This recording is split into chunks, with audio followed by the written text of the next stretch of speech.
Hello, thank you for joining with me. We are on Lesson 128 in A Course in Miracles Workbook for Students, Part 1 of the workbook. The world I see has nothing that I want. We were just speaking about this.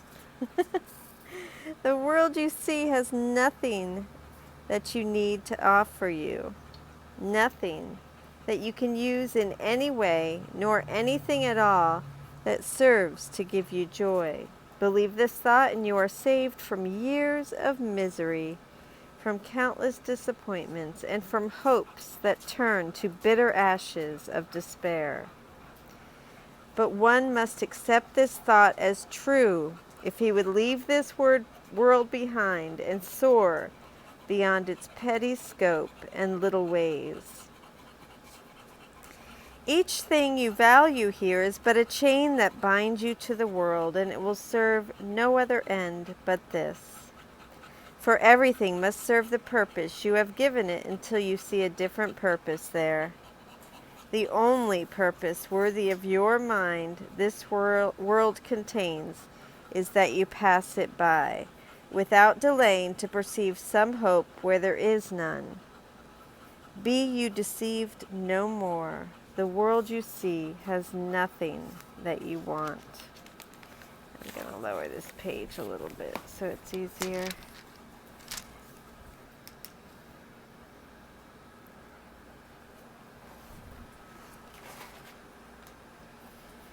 Escape today the change you place upon your mind when you perceive salvation here. For what you value you make part of you as you perceive yourself. All things you seek to make your value greater in your sight limit you further, hide your worth from you, and add another bar across the door that leads to true awareness of yourself. Let nothing that relates to body thoughts delay your progress to salvation, nor permit temptation to believe the world has anything you want to hold you back. Nothing is here to cherish. Nothing here is worth one instant of delay and pain, one moment of uncertainty and doubt. The worthless offers nothing. Certainty of worth cannot be found in worthlessness. Today we practice letting go all thought of values we have given to the world. We leave it free of purposes we gave its aspects and its phases and its dreams. We hold it purposeless within our minds and loosen it from all we wish it were. Thus do we lift the chains that bar the door to freedom from the world and go beyond all the little values and diminished aims. Peace and be still a little while and see how far you rise above the world when you release your mind from chains and let it seek the level where it finds itself at home. It will be grateful to be free a while. It knows where it belongs. But free its wings and it will fly in sureness and in joy to join its holy purpose. The mind here is being likened to a bird that has been caged but now is freed, and so flies in joy and gratitude to its home. Let it rest in its Creator, there to be restored to sanity, to freedom, and to love. Give it 10 minutes, rest 3 times today, and when your eyes are opened afterwards, you will not value anything you see as much as when you looked at it before. Your whole perspective on the world will shift by just a little every time you let your mind escape its change. The world is not where it belongs, and you belong where it would be and where it goes to rest when you release it from the world. Your guide is sure. Open your mind to him. Be still and rest. Protect your mind throughout the day as well, and when you think you see some value in an aspect or an image of the world, refuse to lay this chain upon your mind and tell yourself with quiet certainty, this will not tempt me to delay myself. The world I see has nothing that I want. And I will read Alan Watson's and Robert Perry's lesson. I was just looking at a picture of my daughter, and I said, how can she continually get more and more beautiful? And I was like, how do I not value that, or my grandbabies, or my puppies? Say hello. Say hi, Bentley. Where's Little Bit? I don't know where Little Bit is, but it's like, how can I not value them? And my husband, of course. And my coffee-stained books. These books are my Bible. Anyway, the world I see holds nothing that I want, be it here, be it there, be it anywhere. So the purpose is to let go the value we have placed on the things of the world so that our mind is free to experience what is truly valuable, our home in God. There's Little Bit. Okay, so we practice 3 times for 10 minutes. She wants to say hi. Say hi, Little Bit. This practice is one of unchaining our mind so that it can fly home to God. We withdraw the value we have placed upon the world. We withdraw all the purposes we have given things in the world. The purpose of satisfying our personal interests, as Lesson 25 said. It is likened to taking the chains off our mind. Unchained, it will then be free to spread its wings and fly inward to where it belongs, to its home in God. The second phase of this practice period then is this process of our mind flying to its home. It is a process of stilling and opening our mind and letting it be guided to its resting place in God. Throughout this process, we will need to be letting go of our wandering thoughts, which of course almost always relate to things we value in the world. Our jobs, etc., etc. I've already mentioned the people first. To pull our minds back from these thoughts, we can repeat the idea for the day.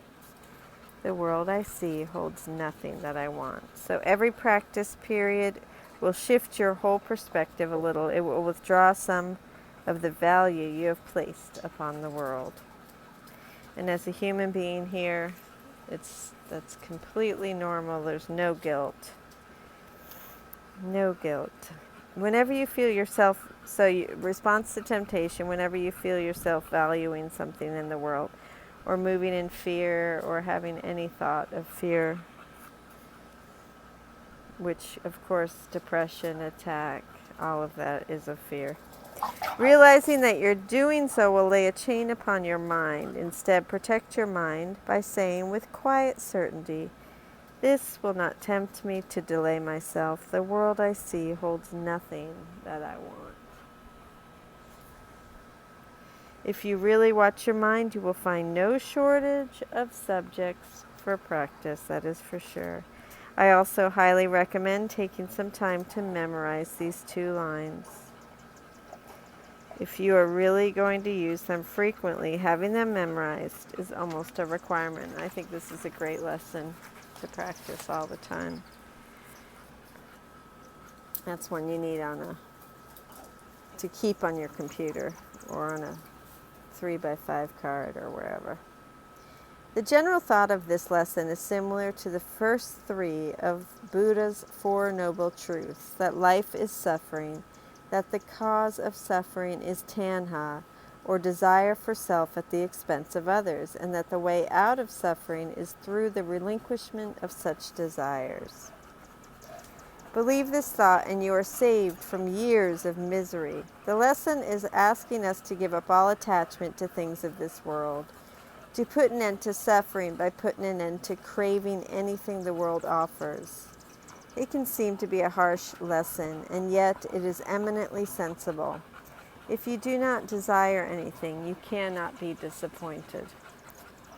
The things of this world act as chains when we value them. What is perhaps harder to grasp is that this is the purpose for which we made them. They will serve no other end but this. For everything must serve the purpose you have given it until you see a different purpose there.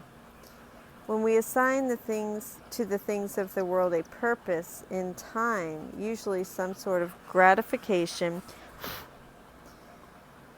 or self-aggrandizement, we chain ourselves to this world. Inevitably, since everything in the world must have an end, this causes us untold pain.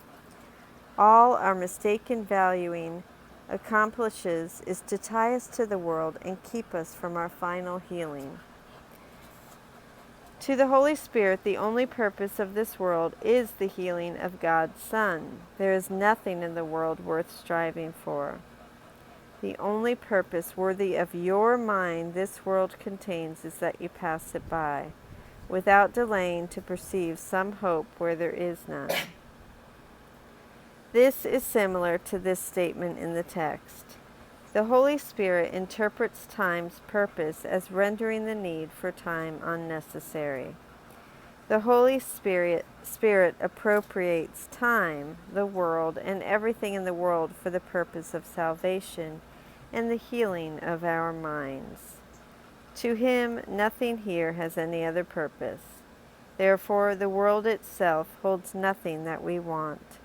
All of it is, to borrow from the title of a book by Ram Dass, grist for the mill. All of it becomes the means to an end, our awakening to life, our return to God. There is nothing in the world that is an end in itself. When the lesson advises us, let nothing that relates to the body thoughts delay your progress to salvation, it is saying the same thing in other words. Body thoughts refers to our mistaken identification with our bodies. It is everything that stems from the idea that I am a body to benefit and protect myself. I must make taking care of my body a number one priority. Our cravings for bodily pleasure, bodily comfort, bodily protection, bodily longevity, and bodily beauty will fall into the category of body thoughts. Making such things our primary concern can only delay our progress. The lesson is asking us to practice mentally letting go of all thoughts of values we have given the world. We are asked to loosen it, the world, from all we wish it were. That is a tall order, isn't it? We spend so much of our time wishing things were different and trying to make them be that way. In fact, if we look at our lives honestly, wishing something or someone were different and trying to bring about that change is the activity that occupies most of our lives. For the purpose of this lesson, then, practice taking a few minutes to let your mind rest from such activity. Pause and be still a while. I thought that said peace. I wonder if I need to look back and see how far you rise above the world when you release your mind from chains and let it seek the level where it finds itself at home. Your mind, the lesson tells us, knows where it belongs. If you loosen the chains of your desires, it will fly in sureness and in joy to join its holy purpose. Each time you practice such an exercise for only 10 minutes, your whole perspective on the world will shift by just a little. Let your mind rest then from its constant craving and relax as its homing instinct takes over and brings you to where you really belong. Throughout the day, the lesson is asking us to notice when we think we see some value in the world, and when we do, to mentally correct the notion with these words: this will not tempt me to delay myself. The world I see holds nothing that I want. And I am going to stop there, but I want to look and see if I read that properly. Oops. Wrong page. I'm taking you with me. I hope you don't mind. I think I want to share something, but I'm not sure. So let's see. Oh, that's 129 or 128. Peace and be still a little while. I thought that was really weird. So it's pause and be still a little while. I said, that's weird. as I read it. But anyway, it's pause and be still a little while and see how far you rise above the world when you release your mind from the chains. So I'm going to do a separate meditation.